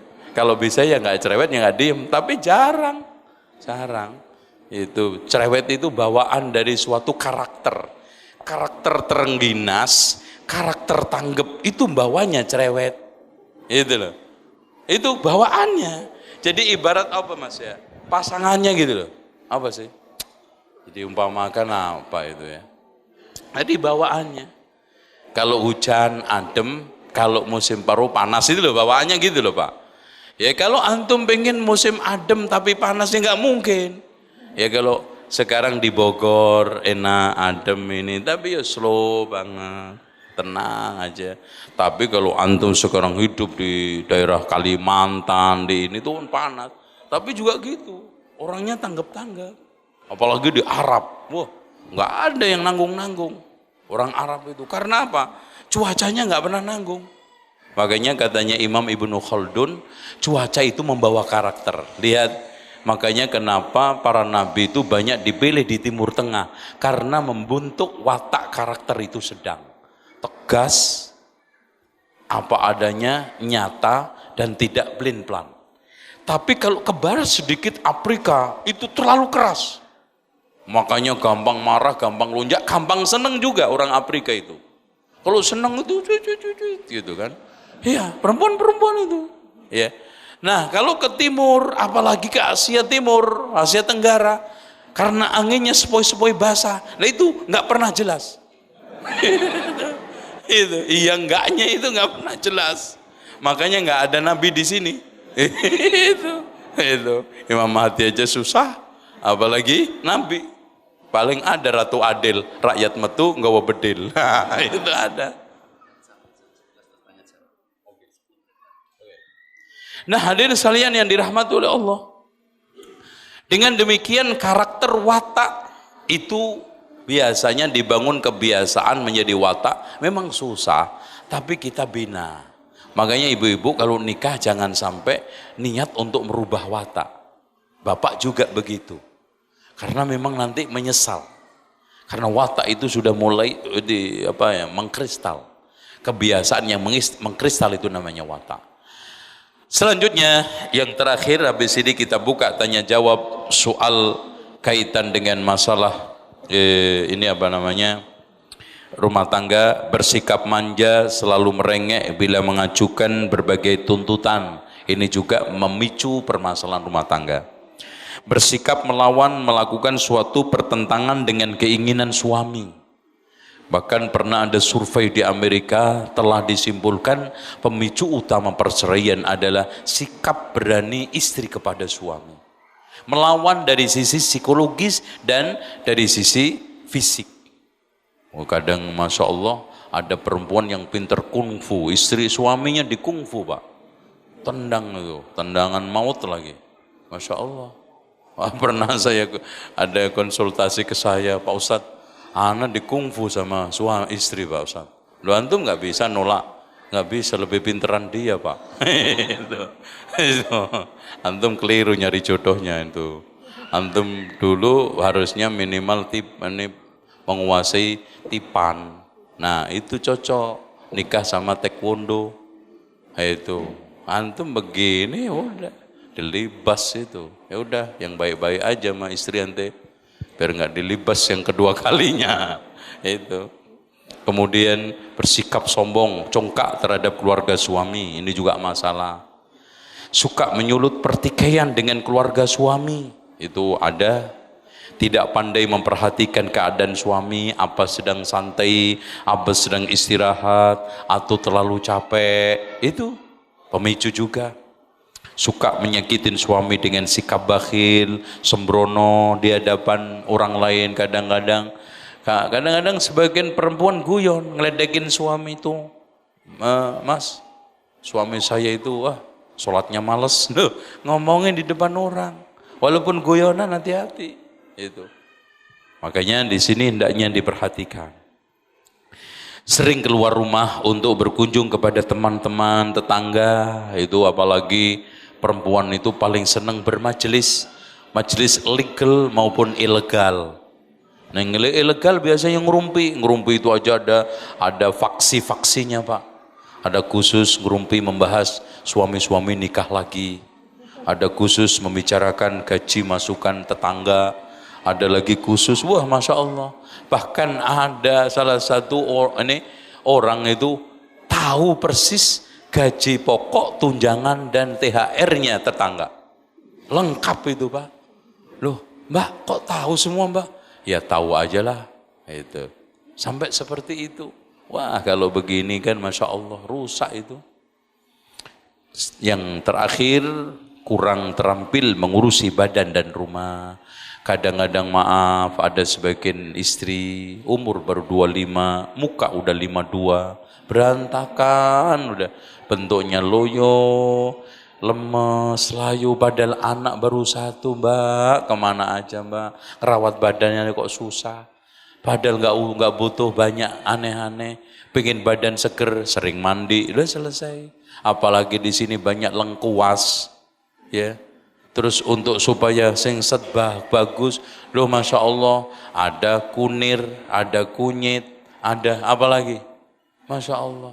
Sering-sering aja itu ke hutan-hutan itu. Kambing aja nggak punya rumah sakit, singset badannya. Gitu, masa kalah? Itu. Kita nggak harus mahal. Kosmetik, masya Allah dari Perancis, pedak dari Eropa, Inggris, nggak perlu. Yang penting kita itu bagaimana plus mengatur manajemen waktu. Suami menjelang datang dari kerjaan 10 menit mandi. Kapan harus disetrika, bajunya dicuci. Terus kemudian olahraga, dan olahraganya perempuan nggak usah aneh-aneh di rumah. Lompat-lompat aja 5 kali selesai. Udah, nggak usah ini. Atau set up, push up. Ya, gampang. Itu. Dengan demikian dirawat. Jangan sekarang sudah kita nggak perlu ngerawat tubuh. Sudah lama nikah. Nggak penting. Pak, Bu, kalau ketika saat nganten baru dulu, nggak dandan udah clear. Yang perlu dandan sekarang, gitu. Umur-umur yang sudah nikah 10 tahun, 15 tahun, 20 tahun itu. Kalau enggak, hati-hati Bu, persaingan ketat. Ini saya cuman menyampaikan, jadi jangan dianggap provokasi, gitu. Walaupun kadang-kadang iya. Jadi ini kenyataan, gitu loh. Laki-laki itu pergi ke kantor jaraknya 1 kilo, dosanya 2 kilo. Loh, apa ibu-ibu nggak bertanggung jawab, gitu loh. Jangan kadang-kadang di rumah kayak totok uwok, ketek bentuknya semrawut. Giliran keluar tuh andane masya Allah menor, sampai lipstiknya itu kayak habis makan ayam, itu darahnya bocer masih ya. Nah itu salah. Ya, harusnya di rumah dipertajam, keluar apa adanya, gitu loh. Inilah potret rumah tangga yang disebut dengan sakinah, mawaddah, warahmah. Karena waktu sudah jam 6:30 itu. Nah itu Pak ya. Ya 6:30 ya Pak ya. Ya. Saya nggak salah Pak, masih 6:30. Dan insya Allah kita serahkan kepada pembagi acara. Ada banyak pertanyaan, saya akan bacakan satu atau biasanya gimana Ustadz? Dibaca. Saya bacakan satu. Assalamualaikum warahmatullahi wabarakatuh. Ustadz, suami Anna rajin ibadah, namun hanya ngurusi diri sendiri. Amat sangat jarang ingat anaknya. Dia sholat ke masjid tepat waktu tanpa ingat anaknya kemana. Dia sibuk baca Al-Quran one day one juz. 1 hari 1 juz. Tapi gak pernah ngajari ngaji anaknya. Kalau saya ingatkan banyak marahnya. Mohon nasihatnya Ustadz. Perlu saya sampaikan Ustadz, ini bukan tulisan istri saya. Cukup satu dulu. Dan juga saya ingatkan Bapak, barangkali kunci yang jatuh itu ternyata milik Bapak sendiri. Pernah masalahnya gini, ada salah satu panitia mengumumkan ada ini barang kehilangan, karena diberitahu panitia lain, Pak, tolong Pak umumin ada kunci motor hilang. Ternyata miliknya yang ngumumin. Nggak diunjukin dulu ini mana kuncinya, itu ternyata yang diumumin. Berarti bisa masuk infak. Ya, mudah-mudahan, amin. Taib. Hadirin sekalian, soal masalah peran, ini peran, Pak, masya Allah. Kalau seandainya peran orang tua laki ini ada di rumah tangga, separuh dari urusan bangsa ini akan terselesaikan. Betul. Sekarang antum lihat dari TK yang berperan banyakkan perempuan. Masya Allah. Perempuan. Guru TK banyakkan perempuan. Guru SD banyakkan perempuan. Bahkan di dalam aktivitas yang terkait dengan pemberdayaan anak, lagi-lagi banyak perempuan. Contoh pesantren kilat, panitianya ibu-ibu. Pesantren Ramadan, panitianya ibu-ibu. Ada buka bersama anak-anak, lagi-lagi ibu-ibu. Alasannya bapaknya sudah capek. Nah inilah yang harus kita gugah. Saya juga tidak punya metode secara spesifik khusus bagaimana menggugah laki model seperti ini. Tapi secara umum hendaknya suami istri terutama ini lebih banyak menyerang, lebih banyak berdiskusi, lebih banyak mencoba untuk membuka wacana dan wawasan suami. Ya, tidak bisa terus-terusan seperti ini. Makanya lihat hadirin sekalian, anak bangsa ini sebetulnya cacat sebelah. Karena apa? Peran suami itu tidak banyak terjadi. Bahkan ada sebagian suami yang ada itu kalau kampung pergi pulang dari sawah rumah selesai, kemudian asar minum kopi, lalu setelah itu kalau ada TV nonton TV sambil sesekali negur anaknya, "Dek, sudah sholat belum?" Itu sudah islami, itu sudah dianggap pendidik, sudah menunaikan kewajiban, hanya negur. Yang kadang-kadang belum tentu sekarang ini tegurannya itu mengakar dari hati, Pak. Nggak mungkin, Pak, Bu. Teguran itu dari hati betul tulus, tidak masuk ke dalam hati. Tapi tidak mungkin juga teguran yang hanya dari lisan, tidak menghunjam di dalam hati, akan mempengaruhi anak kita. Sehingga di sini pendidikan. Dan Bapak Ibu sekalian, hendaknya sama anak-anak itu jangan takut cerewet. Apalagi umur SMP itu harus sering dicerewetin. Enggak masalah, Bu, ibu dikatain mak lampir. Itu tuh mak lampir, ngomong aja itu. Wah, tenang aja. Karena apa?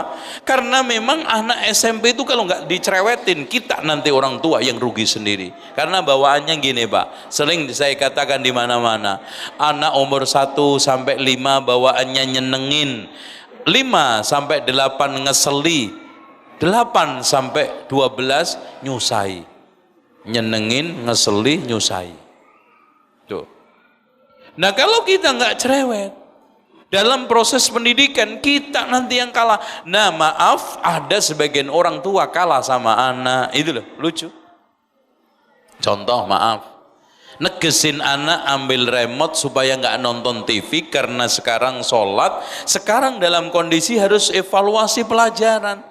Lah begitu aja, Pak. Saya maaf, Pak. Saya itu Masya Allah, Pak. Itu kalau saya ambil remote-nya itu nangis loh. Gimana orang tua? Kalah sama anak. Pak, Bu, mungkin sekarang nangisnya kenceng sekali, 2 kali, 3 kali nanti hilang. Anak kok. Kita yang harus kuat. Nah, sekarang kalah ambil remote aja sudah lepas. Kalah main game lepas. Nah, peran orang tua apa? Nanti apalagi sekarang sudah umur 7, 8, 9. Makanya Rasulullah SAW menyuruh kita, muru auladakum bis salati wahum abna'u sab'i sinin. Perintahlah anakmu untuk sholat umur 7 tahun. Kenapa, Pak? Umur 7 itu sudah umur tamyiz, menjelang dia itu remaja yang sudah harus menentukan langkah. Dan ibu bapak sudah harus tahu status anak saya itu nurut atau enggak nurut. Tes, suruh sholat, nurut enggak loh. Pak, Bu, sekarang terlepas dari macam-macamnya anak kita, tanda anak soleh itu apa, Pak? Biasanya nek wong Jawa iku nurut. Ya toh? Masya Allah, Pak, anak saya iku nurut banget, tak suruh apa. Duh, seneng. Itu sudah solehan anak. Suruh ngetes sholat. Yes, tak suruh sholat ini kira-kira nurut enggak? Wah, alhamdulillah, cermerintil nang masjid tuh. Pak, anak saya itu. Poinnya daripada bapak suruh ke sawah nurut, poinnya nggak terlalu besar. Disuruh beli terasi nurut, poinnya nggak besar. Tapi ke masjid, 1, sejak dini ngenalin rumah Allah. 2, mendapatkan teman-teman yang soleh. 3, membiasakan ibadah paling inti dalam kehidupan, yaitu sholat. Setelah nanti bapak sudah umur 10 tahun, enggak sholat harus berani mukul. Kalau enggak, bapak lebih enggak berani umur 15, lebih enggak berani umur 20, 30, bapak yang dipukul. Itu. Kadang-kadang ada sebagian orang tua semangat ngajarin anaknya silat, tapi sholat enggak. Giliran umur 20 diajak fighter itu. Mau coba Pak? Itu. Ajari sholat dulu. Dan sekarang isok ini, isok itu, sekarang kursus ini, kursus itu, nggak sholat, rugi. Dan ada kadang-kadang maaf sebagian orang tua itu lucu. Giliran kadang-kadang pas pada waktu itu Pak ujian, anaknya dilarang sholat, dilarang dibangunin, alasannya, kasihan biarin aja, nanti kalau terlambat masuk ujian repot. Udah sementara nggak sholat, ya Allah. Sejak kapan Bu, Pak anak itu supaya sukses ujian nggak sholat? Itu konsepnya sopo? Ya harusnya anak itu supaya sukses ujian sholat. Tahajud kalau bisa digeber. Sholat disuruh, ketika sujud minta sama Allah supaya lancar. Lah ini malah disuruh nggak sholat. Yes, biarin sekali-kali nggak sholat nanti biar nggak terlambat ujian. Subhanallah. Ini juga salah lagi. Nah sekarang juga saya ingin, Masya Allah Pak, maaf, ada sebagian orang menganggap sing perlu baca buku pendidikan itu Pak Guru. Ada perasaan malu minder, nih nggak Pak Guru itu nggak baca buku. Kayaknya semacam ada perasaan minder, setengah malu hati, mosok saya itu bukan guru, nenteng kemana-mana bawa buku. Lah salah Pak. Bukankah kita semua ini punya anak dan anak butuh pendidikan? Kalau memang begitu semua kita adalah pendidik, bukankah Rasulullah mengatakan kullu mauludin yuladu 'alal fitrah, setiap anak terlahir dalam keadaan fitrah, fa abawahu, kedua orang tuanya lah yang menjadikan Yahudi, Nasrani, Majusi. Berarti proses pendidikan awal di tangan orang tua. Baca bagaimana perkembangan anak umur 1 sampai 4. Kan dalam pendidikan gini Pak, umur TK SD ajaklah bermain, umur SMP ajaklah belajar adab, umur SMA ajaklah berteman. Nah ini kan harus diketahui metode pendidikan seperti ini. Makanya dari sekalian, tingkatan SD itu semakin kita itu bisa mengkristalkan antara permainan dengan belajar, semakin sukses. Belajar sambil bermain, bermain sambil belajar, itulah metode paling influentif untuk anak SD. Nah kalau SMP, ajaklah belajar adab, ditegur-tegur, makan tangan apa yo, ulangi lagi ya, baca bismillah, tegur terus, jangan takut cerewet. Nah, gini Bu, ciri-ciri anak SMP itu muandel, dablek, susah dikandani, terus nggak tahu apa yang dia lakukan. Coba aja, datang dari sekolah, sepatunya di mana? Dilempar, kaos kakinya nyantol di pagar, udah pergi. Kaos kaki kamu kemarin kemana? Tahu deh. Jawabnya itu enteng banget, tahu. Itu anak SMP. Nah ini orang tua harus greteh. Orang tua itu harus cerewet, jangan takut kalah sama anak. Yo, rapikan dulu sepatunya. Kamu nggak boleh main dulu sebelum dilempakkan tempatnya. Terus, gitu. Kebiasaan terus dibiasakan. Insya Allah bisa itu ala biasa, tertib. Mau tidur aja kadang-kadang bantalnya di mana berantakan. Yang lebih lucu apalagi di pondok itu, kita cek, Masya Allah, sepatu di atas tempat tidur. Kita panggil, Dek, ini sepatu siapa? Sepatu saya Pak. Ini memang tempatnya di sini. Ya enggak Pak. Kenapa ditempatin di sini? Itu aja jawabnya. Lah anak SMP kok apa ya dibuagem, ya ditegur. Lain kali di sini Dek tempatnya. Kadang hadirin sekalian duduk-duduk di depan kantor saya. Ninggalin itu botol, kalau otoh enak, bekas itu kadang-kadang masih seperempat. Botolnya sopo iki, ini otoh aku seneng, gitu kan gitu. Sekarang tinggal ini, mana orangnya? Buang di tempat. Ini emang tempat sampah. Kadang-kadang kan main olahraga, tinggal itu bajunya SMP, ditinggal. Nanti teriak, Pak, baju saya hilang. Itu. Iya, lapor sama maknya. Wah, baju saya hilang, gitu kan gitu. Ini hilang, padahal kadang meletakkan karena memang dia itu tidak tahu apa yang terbaik dia lakukan. SMP itu. SMA biasanya punya watak egois, karena dia ingin menjadi orang. Maksudnya orang beneran gitu loh Pak. Saya itu sudah nggak remaja lagi. Saya sudah punya status, saya punya harga diri, punya ini, sehingga kalau ditegur biasanya ngelawan dia. Makanya ajaklah berteman sama anak SMA. Makanya maaf, kadang-kadang anak sebagian SMA itu kering karena di rumah diketatin, sekolah gurunya kereng. Makanya saya sering katakan ke guru-guru, Mas, kalau antum pengen jadi guru ditakutin, nggak usah belajar, nggak usah S1, S2. Jadi kuntilanak aja enak. Wis pasti diwedeni wong. Gitu, atau hantu. Lah kalau sekarang ingin ditakutin anak, ngapain harus S1, S2? Jadi aja konderuo, pasti takut semua. Ya, enggak begitu caranya. Bahkan kalau kita bisa jadi disenengin anak, dideketin anak, akrab, tapi tetap wibawa. Dan makanya jadi guru itu ya nggak gampang. Dan sekarang ini guru karena kerja kok, sehingga asal. Jadi guru itu berat Pak. Buktinya sertifikasi itu sulit lolosnya. Itu di China itu Pak, guru itu rata-rata nggak boleh ngajar kalau belum sertifikasi. Kalau di sini ngajar dulu baru sertifikasi. Makanya kalau di sana itu jadi guru, wes pasti. Walaupun hasilnya ateisme. Tapi dari sisi kedisiplinan, makanya di China itu guru itu diistimewakan.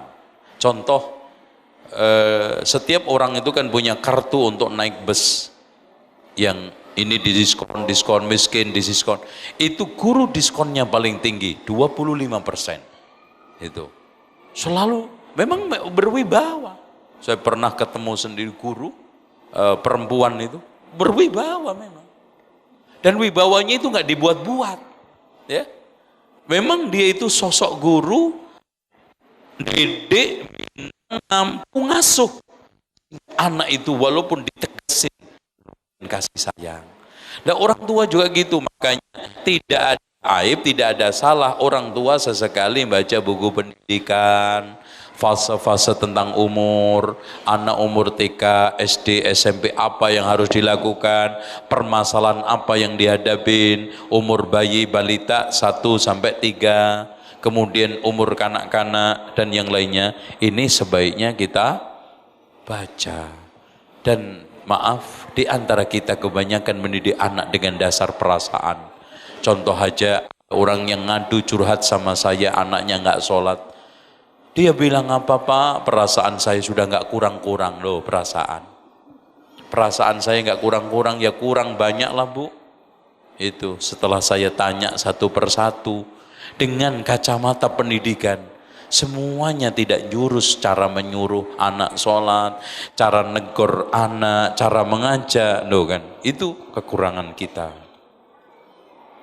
Selanjutnya, Ustadz, di dalam Islam katanya tidak ada harta gono gini. Sebetulnya saya coba minum ini Pak. Masya Allah. Ini katanya minuman khas, jadi penasaran. Sebentar lagi ya. Masya Allah. Kayaknya berhenti aja ya. Biar ini tuntas. Oke. Pak, di dalam Islam tidak ada harta gonogini ala sekuler. Tapi kalau sekarang mengembalikan harta kepada haknya ada. Gonogini itu apa sih? Harta bawaan masing-masing. Lah kalau sebelum nikah saya punya 50 juta, istri saya punya 100 juta, dan ada di rekening, balik. Terus nanti ada harta bersama. Contoh sekarang warung punya. Ya, suami bagian ambil barang pasar rumah, ngedrop. Ketika sekarang bikin warungnya juga urunan bareng, tenaganya, pikirannya, hartanya, istrinya nata-nata jual, kadang-kadang suaminya juga bantu jualan, berarti ini harta bersama. Inilah yang harus diadili seadil-adilnya menurut kacamata hukum Islam. Lewat apa? Lewat islah. Islah itu apa? Perdamaian, udah. Kira-kira suami pantasnya berapa persen, istri berapa persen. Nanti kalau sampai nggak ketemu, pengadilanlah yang memutuskan setelah mendengar, mengamati, meneliti, memutuskan suami 40%, istri 60%. Tok, udah. Itu namanya harta bersama. Terus kemudian harta milik, suami punya, istri punya. Contoh, istri dalam proses rumah tangga, dia punya usaha sendiri, home industry, yaitu milik istri. Masukkan milik suami kerja, yang disimpan di rekening milik suami, yang dinafkahkan ada lebihnya milik istri. Kalau habis itu hak istri, kalau lebih itu hak istri. Itu. Ada yang tanya kemarin di Solo, Ustadz bagaimana suami istri nabung, ya tabungan itu diakui milik suami istri, dia dapatkan dari sisa-sisa belanja. Ini kira-kira harta milik siapa? Saya jawab, ketika ditabung milik celengan. Iya toh? Ketika mecah bareng-bareng boleh, ketika hasil milik istri. Nah itu clear, enak. Jadi ketika ditabung milik celengan, udah. Ketika mecah boleh bareng-bareng. Ketika ambil milik istri, karena atas jerih payah dan kepiawaian sang istri bisa Masya Allah ngatur-ngatur sehingga belanja setiap bulan yang dijatahkan ada sisa. Dan nafkah itu sudah jatah. Makanya contoh kalau ada laki-laki punya istri 3, nafkah sebulan 3 juta, 3 juta, 3 juta plus anak. Yang pertama anak 5, kedua 3, yang 1 belum. Ya udah, yang ketiga belum punya anak ya cuma 3 juta.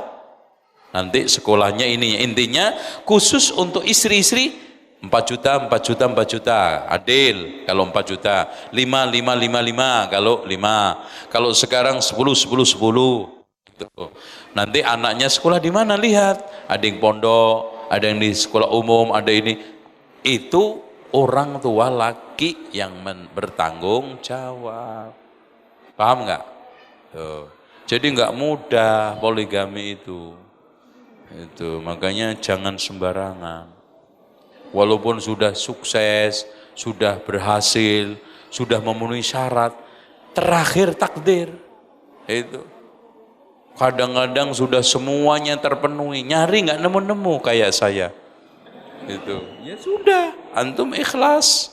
Itu. Mau apa? Mau protes. Kalau keluarga tulisannya jelek banget ini. Kalau keluarga sakinah mawaddah rahmah, berarti suami masuk surga dapat bidadari, istri dapat bidadari, iya dapat suaminya. Nanti setiap istri dikembalikan kepada suaminya kalau masuk surga.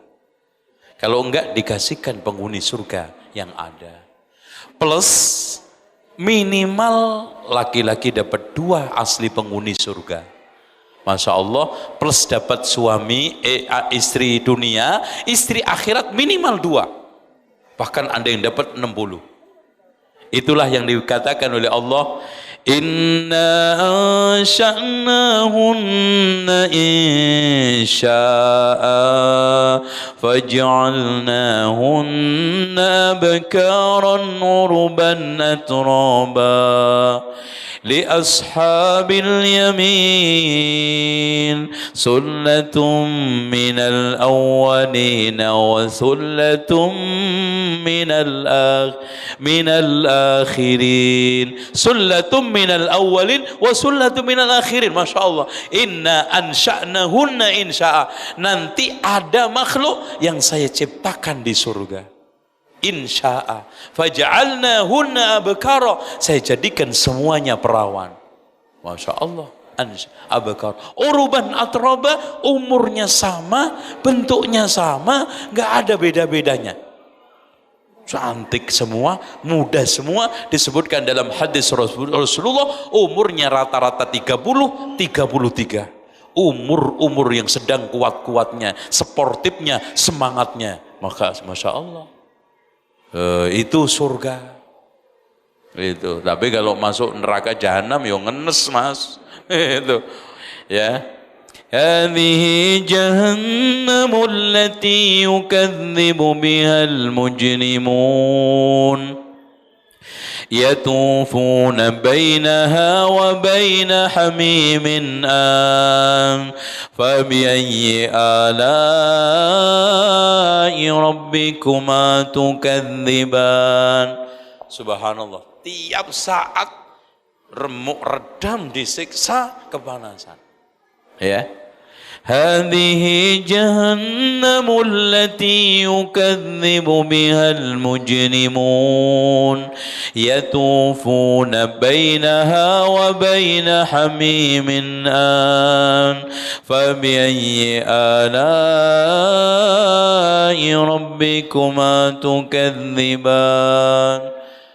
Dan seterusnya. Itu intinya, pokoknya gini Pak, mau masuk surga bareng-bareng bisa.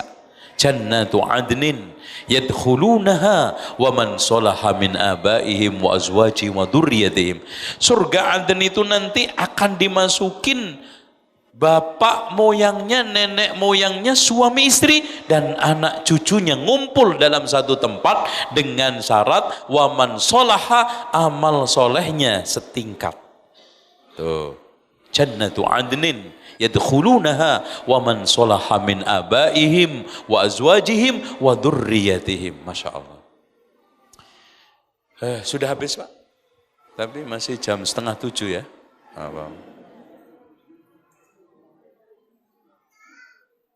Ada seorang suami yang tidak suka lagi dengan istri dikarenakan istrinya telah membohongi suami dengan status keluarganya. Saya kira perlu dicari solusi. Selagi itu dosa tidak dimurka Allah, apalagi hanya status masa lalu yang mungkin Allah sudah memasukkan dia ke dalam kelompok penghuni surga. Umpamanya mungkin statusnya dulu anak penzina. Maaf, status. Oleh karena itu hadirin sekalian, jangan sampai ini dijadikan alat, ya. Apalagi hanya dengan alasan sudah tertarik dengan perempuan lain, cari-cari celah yang bisa saya gunakan untuk alibi, nikah lagi melepas yang pertama. Na'udzubillah. Ada kadang sebagian suami dengan alasan sudah nggak punya rasa, istrinya mau diceraikan. Pernah ada yang konsultasi ke saya, Pak, saya mau ceraikan istri saya Pak. Kenapa Pak? Ya terus terang Pak Ustadz, anak udah nggak punya rasa. Ya, terus anak kamu berapa? Ya 5 Pak. Nah 5 itu dulu rasa apa? Kurang ajar loh. Sekarang giliran ente punya ketertarikan dengan perempuan lain, bilang nggak punya rasa. Pertahankan dong. Makanya betul pernah ada orang yang datang kepada Umar bin Khattab radhiyallahu anhu. Wahai Amirul Mukminin, saya ingin menceraikan istri saya. Kenapa? Kata Umar, saya sudah nggak mencintai dia. Wahai fulan, apakah semua pernikahan harus ditopang dengan cinta? Kalau memang begitu, mana pentingnya merawat cinta, mengendalikan kebencian. Merawat supaya terus bersemi. Mengendalikan supaya tidak hadir kebencian itu. Yang namanya cinta, benci itu bawaan hati. Hati itu berubah-ubah. Nah inilah yang dikatakan pekerjaan cinta itu lebih penting daripada perasaan cinta. Artinya pekerjaan cinta adalah merawat ketika saat hadir supaya jangan sampai berlebihan, karena kata Rasulullah ahbib habibaka haunan ma asa ayyakuna habibaka baghidaka yauman ma wa abghid baghidaka yauman ma haunan ma asa ayyakuna habibaka yauman ma. Kata Rasul, cintailah orang sekedar bila suatu ketika harus mencintai tidak kesulitan untuk mencintainya, untuk membencinya. Bila suatu ketika harus membenci.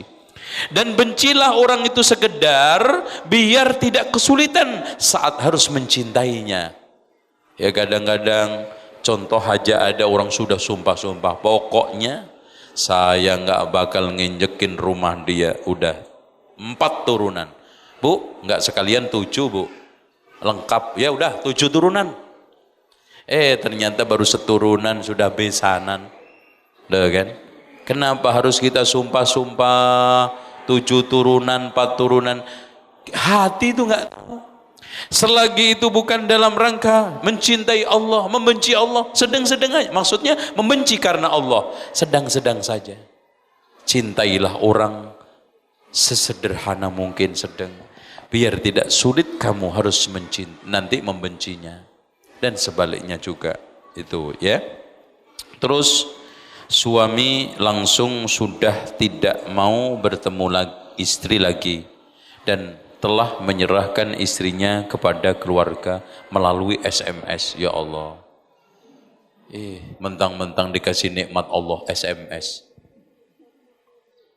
Lah dulu ngambil pakai SMS enggak? Hah? Dulu nikah pakai SMS? Ya. Kalau enggak, ambil pakai jalan yang baik, balikkan dengan cara yang baik. Ya, enggak benar. Masya Allah. Boleh kecewa, mungkin status itu membuat kita itu dibohongin. Tapi seandainya antum ceraikan, kata Allah apa? Fa'amsikuhunna bima'rufin aw sarrihuhunna bima'ruf. Tahan dengan cara baik, lepas dengan cara yang baik. Apa bedanya tatoyur apa ya? Dibaca yang jelas saja dulu. Ustaz, suami anak rajin ibadah, alhamdulillah, namun hanya ngurusin diri sendiri. Amat sangat jarang ingat anaknya. Dia sholat ke masjid. Oh udah ya. Oh udah terakhir ini ya. Oh gitu. Duh, ini oke. Afwan Ustaz, bagaimana hukumnya seorang istri meminta cerai disebabkan suaminya poligami? Enggak boleh. Malah siapa tahu itu jalan keberkahan hidup. Jalan hidayah, karena rata-rata orang itu adem ayem nih ono saingane semangat deh fakta loh, ini nggak omong kosong dan bukan hanya sekedar isapan jempol. Dulu mungkin malas sholat, sekarang udah ada saingannya, alhamdulillah semangat ibadahnya, ngajinya, jilbabannya. Kalau sudah takdir Allah, saya katakan Pak, kalau belum ditakdirkan, Masya Allah, nggak mungkin Pak terjadi. Bukan soal sekarang ganteng kaya. Contoh aja, anak ganteng, nggak laku-laku. Jadi soal bukan ganteng kaya. Jadi sekarang takdir udah di depan mata, bagaimana kita mensikapi takdir itu, menerima takdir bagian daripada iman. Bahkan Rasulullah SAW mengatakan dengan tegas, orang itu tidak diterima amalnya walaupun sekarang segede Uhud sebelum beriman kepada takdir. Hatta yu'minu bil qadar, sampai dia iman kepada takdir. Kemudian sekarang yang paling fokus buat untuk perempuan yang ditinggal suaminya menikah lagi atau suaminya menikah, fokusnya adalah bagaimana pernikahan ini tetap jalan normal, keadilan suami tetap ada, perhatian tidak pilih kasih dan menzalimi. Itu fokusnya, menciptakannya. Jangan sekarang suami digerogotin terus, direcokin terus, akhirnya nggak bisa adil-adil, nggak bisa mandiri, nggak bisa bener-bener. Itu ya. Seperti itu. Saya kira ini cukup. Insyaallah saya tutup dengan doa kafaratul majlis. Subhanakallahumma wa bihamdika asyhadu an la ilaha illa anta astaghfiruka wa atubu ilaik. Wassalamualaikum warahmatullahi wabarakatuh.